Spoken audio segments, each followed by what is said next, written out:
And welcome to the super fun, awesome, happy time. What's better than just a normal phase? It's two phases, a bi-phase. Hey. So this is the bi-phase pedal show. My name is Gabor. Nailed it. Yeah. Hey, welcome along. I'm Alex. We're going to check out this Behringer box today. Please hit like and subscribe on our channel first up.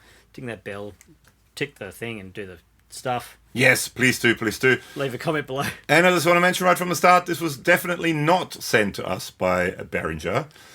This was sent to us actually by Verlie at PastFX. Because she sometimes sends me stuff just to check some stuff out. So thank you, Verlie. For fun. For fun. And make sure to check out this PastFX video right here. And I'm going to put the PastFX playlist right at the end as well. So check it out. And there may be some PastFX pedals videos floating around here throughout the whole video. Now the bi-phase, Alex. Yo. Twice as phasey as a singular phase. Basically, I mean, if you look at it, you know what it's based on. And it's even based on something that's called a bi-phase. I think they got a cease and desist.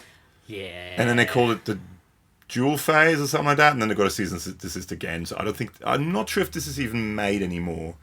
But it's sort of a recreation of the, Mozztronics, bi-phase. Yep. Similar looking. Maybe I think the Mozztronics one's a bit bigger, but I mean, other than that, similar looking. Basically, you have, like the name sort of says, two phases. Yeah, Phasor 1 and Phasor 2. And then you have, in the back also, you have two completely separate ins and outs. So you can use it in stereo, but there's also different routing options. So we'll go through all that sort of stuff. Yeah, but let's just, to begin with anyway, let's just look at Sweep Generator 1 and Phasor A. Phasor A. Sure. So basically you have, if you forget this, right? Yep. Don't think about this. I wasn't. And actually, let's forget about the blue switches too. Okay. There's a CV in or expression pedal in as well. It didn't work with our expression pedal, so maybe you need something that's more CV related. We don't have anything like that, but with that you can control the sweep of the phaser and you can control the rate of the LFO, and then you can also control it on the other side, but we won't do that now, so let's ignore that. But if you ignore this in the middle here, you basically have the same two phases. You have phaser with depth and feedback, and then you basically have an LFO up the top, which is an LFO it's a sound wave that dictates how fast the phaser goes. Now you have two wave shapes. You have a sine wave and you have a square wave, which you have on both. So let's just start off without looking at anything else. Let's just start off with that. So at the moment, let's just think it's one phaser. We're just going in and out, one phaser. Let's just see what the phaser sounds like. So let's put all these knobberoonies on at 12 o'clock. This is the clean setup. Sure. Mozztronics Amp Switcher, Cherry Tone OTS Mini 20, and a two-notes Torpedo Captor X. With some reverb and stuff. That clean tone sounds like thus.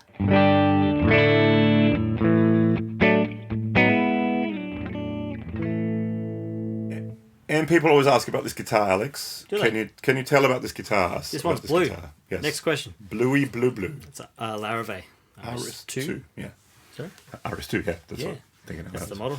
Okay, so let's just go. Sine wave, everything at 12 o'clock. This is what it sounds like with a singular phase. Not bi. No. No.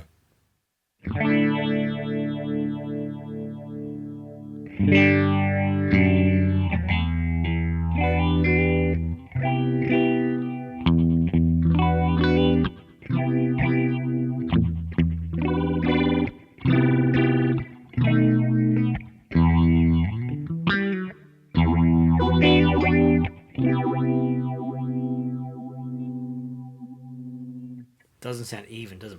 It has a bit of a rampiness sort of to it, yeah. But I mean, basically you have normal phaser controls. You've got the depth, so how deep you want the phaser to go. You've got the feedback, which kind of, the more feedback, the more present the phaser becomes. And you've got the rate, how fast you want it to go. So if you max out feedback and depth, and just see what it's, that's the most phasery phaser you'll hear. Yeah, control.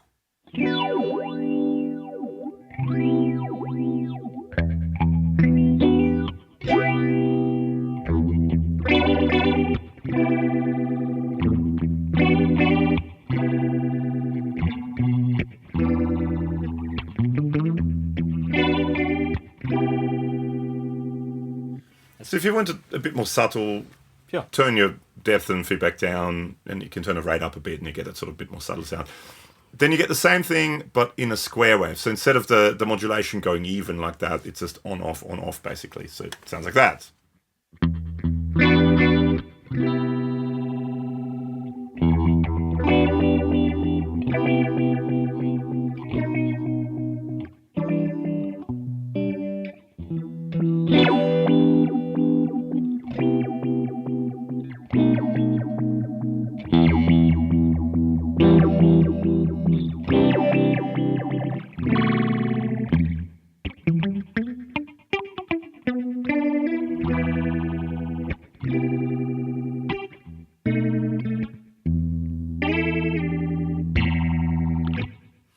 So that, I mean, that's basically the phaser, right? So that's phase one.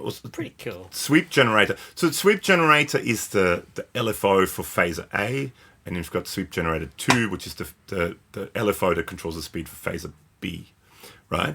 So that's basically that. So let's find a sound that you like. So did you like that sort of faster, but with lower depth and feedback? That's sort of almost Leslie-ish. It is, yeah. It's kind of cool.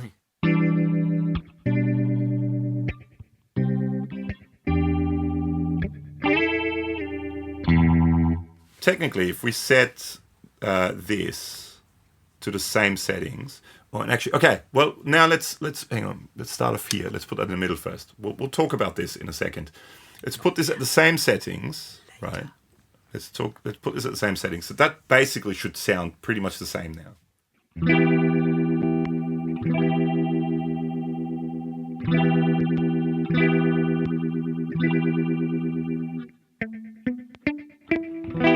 Same phaser. So now what you could do, so the way we have it hooked up currently, and this is where this kind of knob comes in, right? You have three different really, but two different versions of how you can run it. You can run it in mono, like we are currently running it just to the 1 amp. So we're going into the input here, and then you select what you want the output for Phasor B. You want the input for Phasor B to be. Because you could technically have two completely separate. If you have, for example, a stereo effect before it, you can run the stereo ins and out both into it. You can have two completely separate lines. I mean, technically, you could have, if there's two of you and one wants to use a phaser and the other one wants to use a phaser, they're totally independent, right? Friend phrase. But the way we have it set up is, at the moment, the input for Phasor B is the output from Phasor A. So we're going in, and then we have a little patch cable that goes out of A into B and then out of B to the amp, right? So that's the way we have it set up. So it's one going into the other. So now, for example, what you can do is you can set up two different sweeps that kind of polyrhythmically work against each other. So for example, let's have this one as the faster one.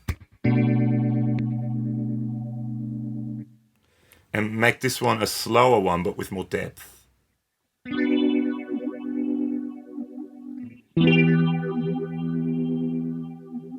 So you have the two phases kind of working against each other. Now, the other thing you can do, so currently we have this, the little black box here where it says sweep. Currently we have generator 2 selected. So what that does is, this tells Phasor 2 whether it should use generator 2 or the second LFO to look at the LFO. Sure. Or you can also select generator A. So this is now out of the picture. Now all you're using is this. So now they're synced.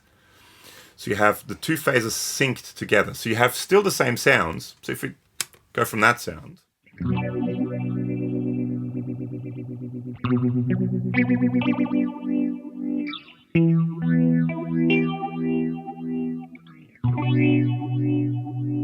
That doesn't do anything anymore. This controls both now. Sure.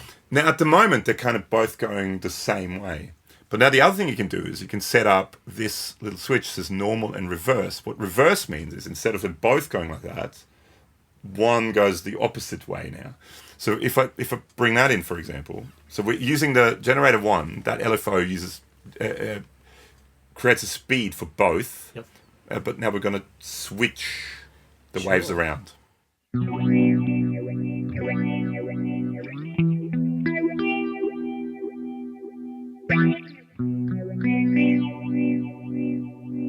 It's something that you hear more when we do stereo later on, but that's what you can do with this, right?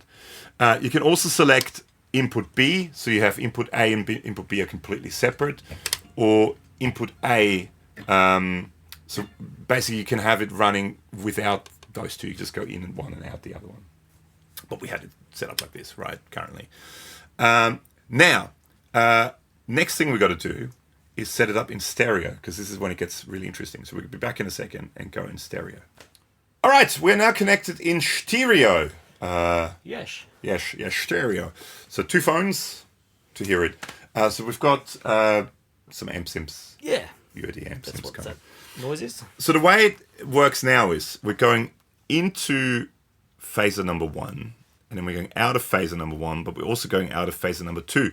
Because on the input section, if you select in A, it means the input into phaser 2 is the same as phaser A, or phaser B and phaser A. Yeah. So that input goes into both, but then it goes out separately into 2. So we're running it in stereo. You could technically, like I said, if you have stereo effects, you could run stereo in and stereo out, or run them completely separately, but we're just running mono in, stereo out. So that needs to go to 1. Okay, so let's now use, let's still stay with that being its own LFO. Party. So we have 2 completely separate phasers, one going in one speaker, one going in the other speaker. So let's start off. Yep. This is what it sounds like unphased.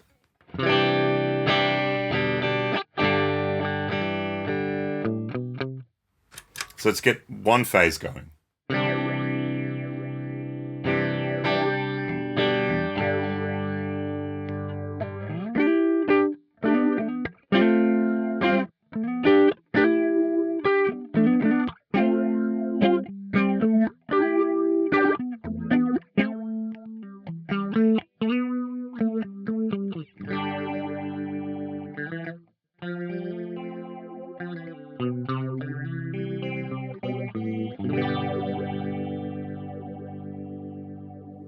So you've got the really fast one on one side and you've got the slow one on the other side. So we've got that set to this. I did mention before, you can also set that to CV. So if you were to run CV, you can run the speed for this one on CV as well.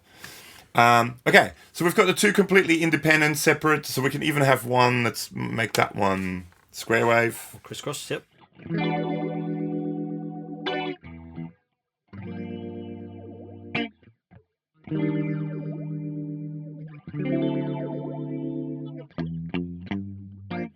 But now one of the cool things you can do is, okay, so what we can now do is we can, again, set that to generator 1. So the LFO from this, so this now controls all of this, right?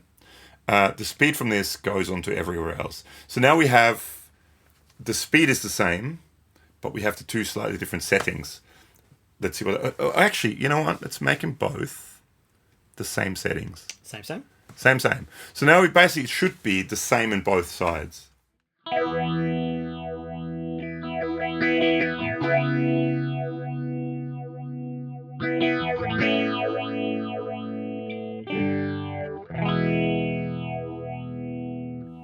But now the cool thing is, now when you go, instead of normal, you got to reverse. So now one side, instead of both going like that, one side's going to be, it's going to be the opposite. So if we do this now.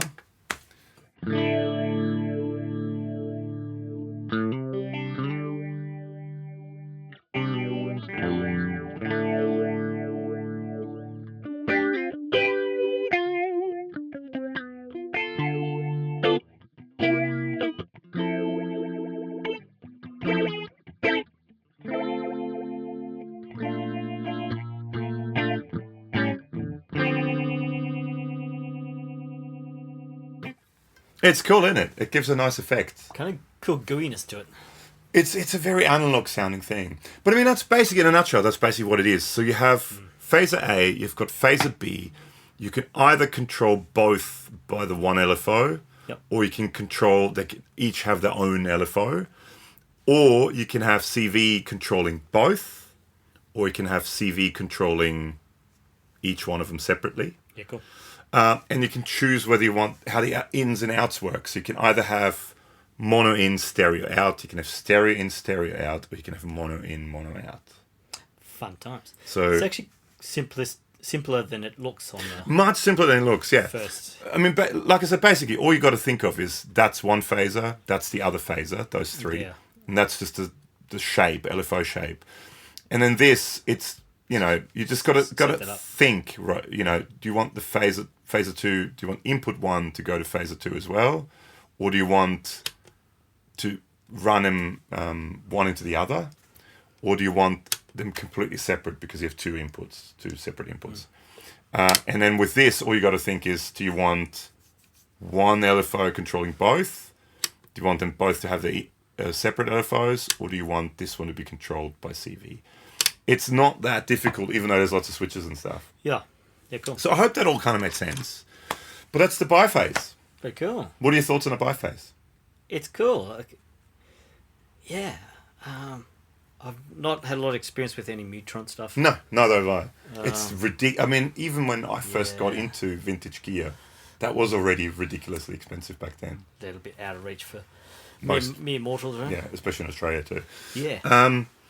I love the way they look. I love the switches. I love having these sort of big clicky switches, kind of like consoles. Yep. What do you think, dog? Even the dog likes it. So that's the Bi-Phase by Behringer. Big thank you once again to Verlie at PastFX. Yep. She wants to go there. Big thank you to Verlie at PastFX for sending this to us. Yeah. That's all. Yeah, leave a comment. What do you think? I guess the whole, even beside the whole conversation of, is this like morally cool to do clones of stuff that already exists, still exists? It's kind of a cool effect. But I mean, it's one thing to do a clone, but then to make it look exactly the same and call it the same. That's the thing. But anyway, that's a different story. That's not us. And I'm going to put up now, because it's the end, I'm going to put up the PastFX playlist here. So go and check this out. All the other PastFX videos we've done. And see you in the next one. See ya.